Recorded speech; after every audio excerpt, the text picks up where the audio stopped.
Olá pessoal, tudo bem? Sejam bem-vindos a mais uma aula desse canal. Hoje darei continuidade à disciplina de Geografia. Vamos iniciar um tópico novo, né? Seguindo o edital antigo e o novo edital que já foi confirmado que não haverá grandes mudanças, então provavelmente vai estar disposto dessa mesma forma como o edital de 2023. Nós falaremos hoje sobre o terceiro tópico de Geografia, né? Que fala sobre a organização do espaço agrário, as atividades econômicas, a modernização e conflitos e também a organização do espaço urbano, as atividades econômicas, emprego e pobreza. E hoje, né, vamos falar sobre a organização do espaço agrário. E antes de iniciar de fato, peço que você se inscreva no canal caso não seja inscrito ainda e deixe um like no vídeo caso você goste. E se inscreva também, né, caso você tenha interesse em prestar esse futuro processo seletivo. Então vamos lá. Espaço agrário, né? O que é o espaço agrário? Ele é o conjunto das áreas rurais utilizadas para atividades agropecuárias, extrativistas e outras práticas econômicas ligadas ao campo. Ele representa a forma como a sociedade organiza, transforma e utiliza o território para produzir alimentos, matérias-primas e sustentar modos de vida rurais. Aqui eu trouxe umas informações aqui relevantes, né, para mostrar a força do espaço agrário, né, em relação ao nosso produto interno bruto. Ó, o PIB do Brasil cresceu 1,4% no primeiro trimestre de 2025 em relação ao último trimestre de 2024, segundo os dados oficiais do IBGE. Esses dados são retirados das pesquisas econômicas que o IBGE faz nas pesquisas mensais e as estruturais, ou anuais. O principal responsável por esse avanço foi o agronegócio, que registrou um expressivo crescimento de 12,2% no período. Ó, tradicionalmente, o setor tem maior peso no PIB do primeiro trimestre devido à colheita da soja, principal produto agrícola do país, que ocorre entre janeiro e maio. Então, pessoal, eu não sei se vocês todos sabem, né?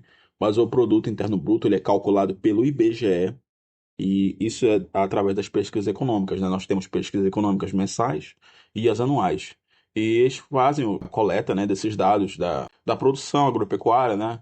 Também na produção da cidade também, né? Em relação a serviços, comércio e etc, né? Então, o PIB, parece que 25% do PIB, ele é representado pelo agronegócio, né? Então, é um setor, uma parte da economia que é muito relevante para o Brasil. O espaço agrário brasileiro tem origem na colonização portuguesa, marcado por concentração fundiária, monocultura e conflitos sociais que persistem até hoje. Então, pessoal, para a gente falar, para entender, na verdade, né, os problemas que nós temos hoje em dia, nós temos que voltar no tempo, né, desde a chegada dos portugueses no Brasil já no século XVI. Houve, né, com a chegada dos portugueses, a implantação do sistema de capitanias hereditárias e grandes latifúndios voltados para a monocultura de exportação, com o açúcar lá no Nordeste. Então, né, fazendo aqui um glossário dessas palavrinhas aqui, né? A monocultura é quando você tem uma plantação somente de uma espécie, como hoje em dia nós temos para a soja, né? A soja é um produto muito valorizado. O Brasil é um dos maiores produtores de soja, então eles pegam a fazenda e plantam só soja. Isso é a monocultura. E o latifúndio hoje está relacionado ao tamanho da propriedade, né? Latifúndio é uma propriedade muito grande, muito extensa, enquanto o minifúndio é uma propriedade pequena, basicamente. Então, né? Além das capitanias, né, nós tínhamos as Seis Marias, que era um lote que era distribuído a um beneficiário em nome do rei de Portugal, com o objetivo de cultivar terras virgens. Então, o problema que hoje em dia nós temos de concentração fundiária foi gerado lá no início, né, com as capitanias hereditárias, que não é isso, né, que não é uma aula de história, mas capitanias hereditárias era como se fosse a demarcação de um estado, né? Então, eles fizeram as capitanias hereditárias, distribuíram lá para a galera da alta sociedade da época, né, para eles virem ocupar aqui, né, para fazer a ocupação do território. E na capitania hereditária, né, era dividido lotes lá que eram as Seis Marias, né, que era dado para pessoas também, né, cultivarem o Brasil, né. Já avançando, já no século XIX, século XX, nós tivemos o ciclo do café no Sudeste, que também foi algo muito importante, né, para a época, que intensificou a concentração de terras e a urbanização, lá principalmente de São Paulo, né. Foi um período marcado pela produção e exportação maciça de café, que se tornou o principal impulsionador da economia nacional, caracterizado pelo modelo de plantation. Plantation, monocultura, basicamente a mesma coisa, né? Então, né, esse período do café moldou basicamente o que é o estado de São Paulo hoje em dia, né? Muitas pessoas foram para lá, né, trabalhar nessas fazendas de café. Inicialmente mão escrava, né? Antes da abolição foi utilizada a mão de trabalho escrava, né? E depois vieram também, né? Após o fim da a abolição da escravidão, vieram os imigrantes, né? Para trabalhar também nessa região, também no sul. E nessa época, né? O estado de São Paulo acabou se modernizando bastante, né? Muitas indústrias se instalaram, construção de ferrovias. Então, a urbanização de São Paulo teve um grande crescimento nessa época do ciclo do café.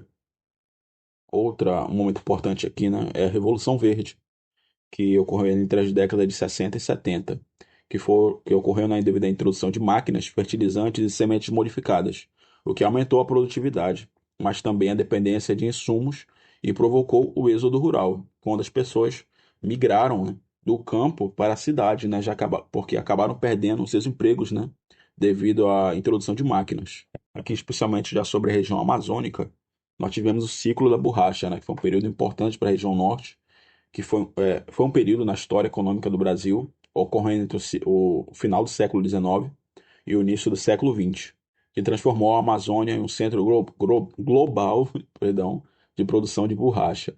Este período é frequentemente referido como a Belle Époque Amazônica. Então, pessoal, nessa época, né, devido à Revolução Industrial, ao crescimento da indústria automobilística, né, era extremamente necessário a borracha, né, principalmente para os pneus e mais outros produtos aí. Então, a Amazônia cresceu bastante nesse período, né? Quando a gente procura esse período do ciclo da borracha, fala que teve uma migração grande de nordestinos para a região também, né? E aí vieram os primeiros problemas, né? Havia uma ocupação desordenada da região amazônica, que infelizmente, hoje ainda não temos uma infraestrutura muito boa, mas na época era muito pior, né? Então, não se realizou nenhum tipo de estudo, houve uma grande ocupação, né, das pessoas na região amazônica e que gerou alguns problemas que hoje atualmente temos na região amazônica.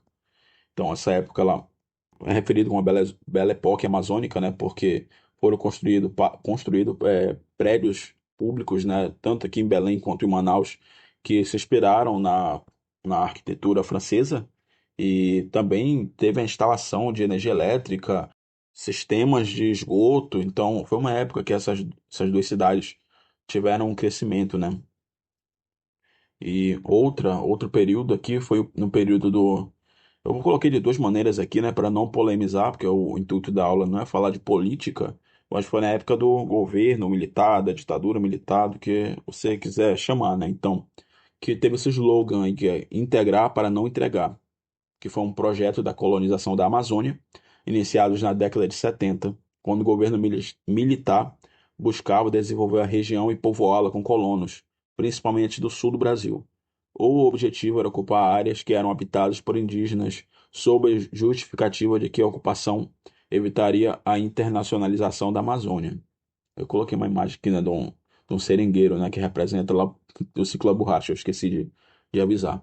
Então, pessoal, nessa época aí também do integrar para não entregar foi outro problema, né, que atualmente vem se debatendo na Amazônia, né, que é o desmatamento expressivo da Amazônia, foi que a construção de grandes usinas hidrelétricas e também da construção de rodovias que até hoje não foram finalizadas, como a Transamazônica, houve o derrubamento mesmo de grandes áreas, né, da floresta para a construção de fazendas, cidades também, né? Muitas cidades foram criadas nesse período. Então, são problemas que são debatidos atualmente, que ocorrem na região amazônica, né? Devido à extração ilegal de madeira e garimpos ilegais também, né? Que foram gerados nessa época, né? Que vieram muitas pessoas para a região, né? Para colonizar a Amazônia. Saindo dessa parte histórica, vamos falar sobre as atividades econômicas que são predominantes no espaço agrário.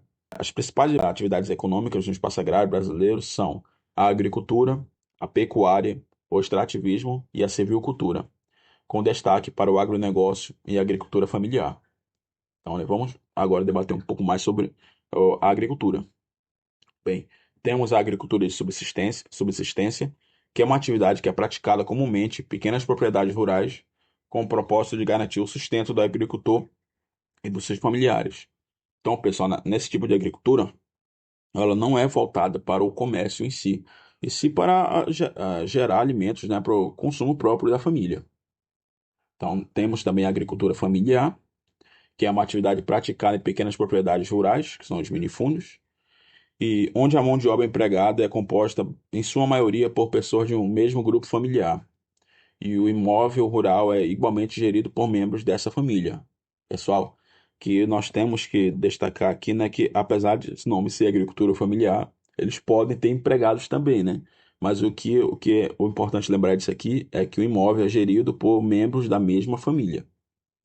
E por fim, nós temos a agricultura comercial, que também é conhecida como um agronegócio, que é inserida num sistema extensivo. A agricultura moderna é voltada para a exportação e para a indústria, e concentra-se em grandes propriedades rurais, que são os latifúndios, e é altamente mecanizada, com uso intensivo de agrotóxicos e fertilizantes. Então, pessoal, o debate que nós temos, né, em relação à reforma agrária e conflitos aí na região, conflitos nessas regiões, né, são devidos aí aos latifúndios e minifúndios, né? Dados eu não lembro, não sei se é do IBGE, eu não lembro agora, que falam que 80% da agricultura no Brasil são agricultura familiar. Só que só menos que 25% dessas áreas são dessas pessoas que trabalham com agricultura familiar, né? Então, nós temos mais imóveis caracterizados como agricultura familiar do que o agronegócio. Só que eles têm bem menos terra, né? Menos área do que o agronegócio, que representa só 20%, só que eles têm mais de 80% das terras, né? Porque são grandes latifúndios. E o problema é que o agronegócio ele é voltado para a exportação. Então, o que alimenta de fato os brasileiros, o que é gerado pela agricultura familiar. Então, temos esse problema aí que é debatido, né? Em relação à agricultura familiar e o agronegócio. Agora, falando sobre os latifúndios, né, os minifúndios. Latifúndios são grandes extensões de terra, frequentemente voltadas para a produção em larga escala, com foco na exportação de commodities, como a soja, o milho e a cana-de-açúcar. Já os minifúndios são pequenas propriedades rurais, geralmente administradas por famílias que dependem da agricultura e da pecuária de subsistência para sobreviver ou para venda também, né, para o comércio.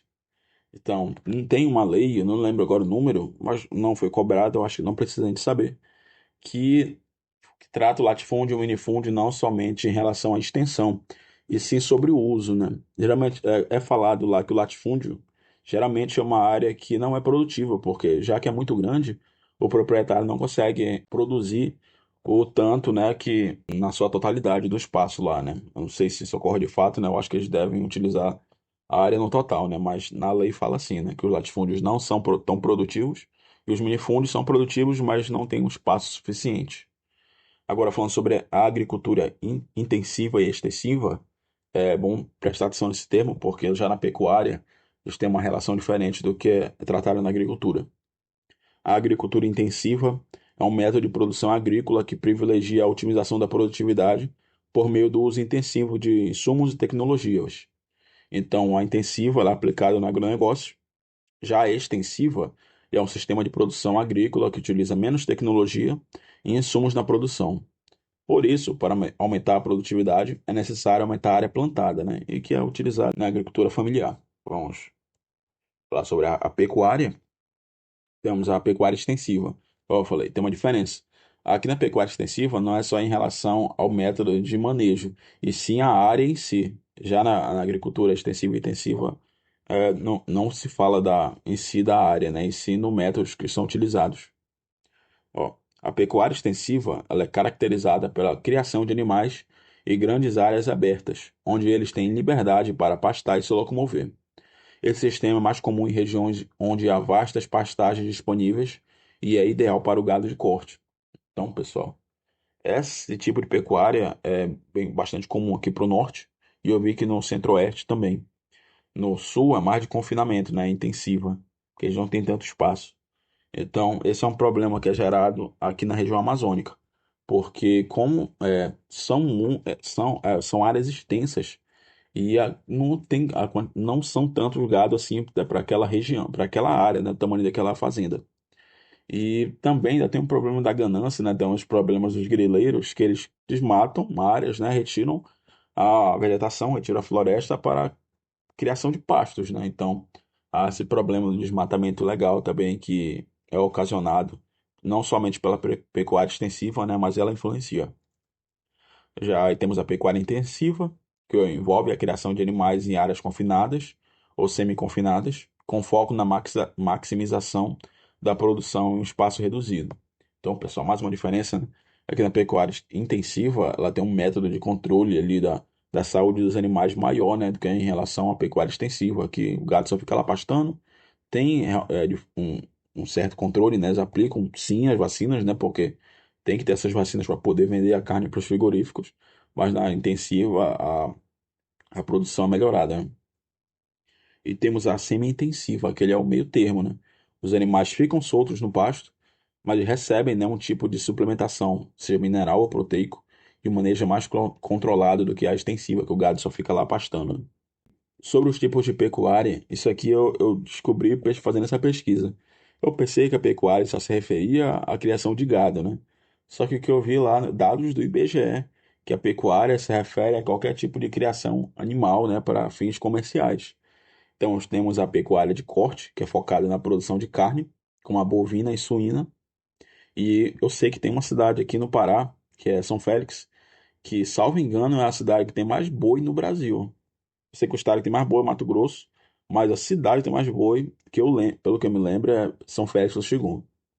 Tem um problema gigantesco lá de grilagem e luta por terra, né? Luta armada. Temos a pecuária leiteira, que é voltada para a produção de leite e seus derivados, como queijos e iogurtes. Eu vi que lá em Minas Gerais é forte essa área, né? Temos a avicultura, que é a criação de aves, com galinhas e patos, e a aquicultura, né? A criação de peixes e outros animais aquáticos. Então, a pecuária, né, eu pensava que se referia somente à criação de gado, né, mas envolve essas outras também. E eu trouxe aqui uns dados também aqui do IBGE. Ó, o Brasil consolidou sua posição como o maior exportador mundial de carne bovina ao fechar setembro de 2025, com 314 mil toneladas de carne in natura embarcadas. E outro dado aqui, né, que a pecuária brasileira, em 2024, movimentou quase R$ 1 trilhão, representando 8,4% do PIB nacional. Então, né, pessoal, como eu falei, a agricultura tem um peso muito relevante no PIB. E parte dessa agricultura, né, que envolve a pecuária, né, a pecuária representa aí quase 9% do PIB. Temos aí também, né, em relação a atividades econômicas, o extrativismo vegetal, que refere-se à coleta e exploração de recursos vegetais diretamente do ambiente, como coletas de castanha do Pará, açaí, borracha, e isso aqui especialmente na região norte, na região amazônica, né? Mas nós temos também lá na região do Nordeste, com a extração do coco babaçu, né, e da carnaúba. Temos lá a figura das quebradeiras de coco. Eu vi que também tem na região do Sul, especialmente a coleta de pinhão, né, da araucária. E a extrativismo vegetal não refere só na extração de frutos ou outros tipos de produtos que são gerados da floresta, mas também envolve a extração de madeira, né? A extração de madeira também é extrativismo vegetal. A diferença do extrativismo, né, é que lá não tem um manejo de fato do ser humano, né? Já estava lá a floresta, né? Só vão lá para retirar esses frutos, né? Retiram as árvores. Não teve um tipo de manejo humano ali, foi da própria natureza. Também temos a silvicultura, que é o cultivo de espécies florestais para fins comerciais, como eucalipto e pinos, que é utilizada para a produção de papel, celulose e carvão vegetal. E também tem a silvicultura, né, para produção de madeira em larga escala, né? E eu trouxe também a imagem, né, de uma plantação. Eu não sei se é eucalipto ou pinos, né? Mas aí, com certeza, eu acho que a maioria de vocês já deve ter visto um tipo de produção assim de eucalipto, né? Viajando ou partindo pela BR para regiões rurais. Eu trouxe aqui uns dados relevantes aqui das pesquisas econômicas do IBGE, que são dados da PEVES, né? Que é da produção, da extração vegetal e da silvicultura. Ó, em 2024, a quantidade produzida na extração vegetal por produto, eu espero que esteja visível para vocês, é que, ó, de erva mate, nós tivemos mais de 350 mil toneladas que foram extraídas. Do açaí, nós tivemos quase 250 mil toneladas. E em relação à castanha do Pará, uns 40 mil toneladas extraídas, né, de castanha. E não sei da erva mate, mas eu sei que a castanha do Pará e o açaí também, né, tiveram o seu preço inflado. Antigamente aqui na região de Belém, né, nós podíamos comprar bastante castanha, só que agora o quilo está beirando R$ 200. Então, né, em relação à exportação, né, teve o aumento do preço, né, devido ao interesse das pessoas no açaí e na castanha do Pará. Já em relação à silvicultura, em 2024, a quantidade produzida, ó, predominantemente foi de madeira, né, madeira em tora em metros cúbicos, foram mais de 180 milhões de metros cúbicos, predomina ainda a extração de madeira. Teve de lenha também, que foi quase 60 mil metros cúbicos, e também de carvão vegetal. Não sei qual, eu procurei no site lá, mas eu não consegui encontrar a metodologia que foi utilizada pelo IBGE, né?